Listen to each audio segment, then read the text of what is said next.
Well, if your kids are struggling with self-esteem, Traff Fisher is here and he might have some hot tips for you. Traff. How are you, Danny? Great topic today. Good. Yeah. Kids need to be built up and feel good. They do. The research is clear as a bell, Danny. Kids who have a solid sense of self do better at school, they do better in relationships, they just manage life better. So, there it is. We've got to build kids' self-esteem, Such right? an important foundation. Yeah.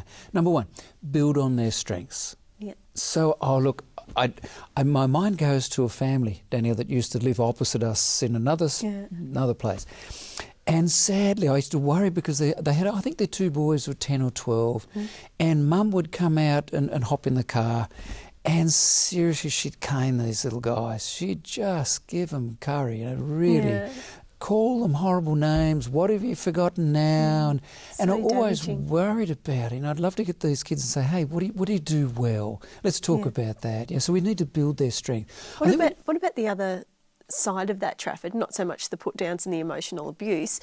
Parents that seem to mollycoddle their kids, you know, doing too much for them. Doing too much for them. Well, I think you're right. I think that's right. And we let the kids realistically have some responsibilities for them that suit their level. Because we've got to remember, it's not a little kid with an adult brain, right? That's It's this growing brain.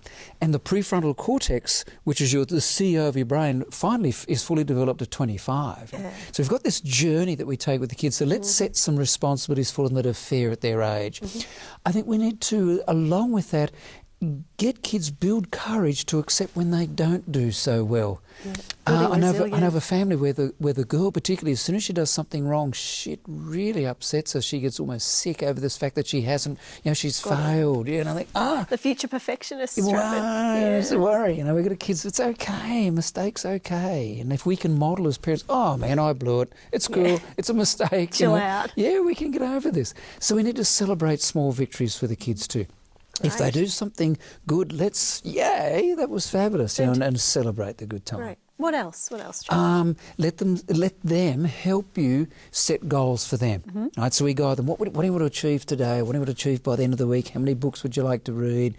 We set goals, and then we help them stick to them. And that's a great point, because they're going to be also more interested in they things and feel that sense of achievement. Oh, this is something I have to do. Mum's given it to me. I've set the goal. Mum's helped me a bit, but it makes it look as if I've set done it. I think what we can do for the kids, especially our children that can read, starting to read, leave little notes of appreciation in their lunchbox. It's embarrassing at school, under their pillow. Fantastic. Let them know, hey, you are my number one, you're my special kid. So often what we do, I think, is we let our kids know, hey, you are terrific when you've done something. Oh, you've tidied your room, how terrific.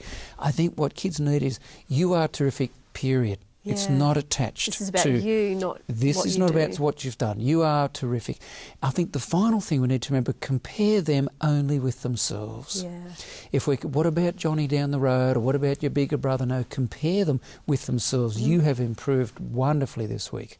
I think if we can do those, we're going to make a journey towards getting kids feeling good. I tell you what, I'm going to take some of those tips home with my own kids. Just wonderful. Thanks for being with us, Traff. Pleasure. Thank you. Stay tuned. We'll be right back after the break.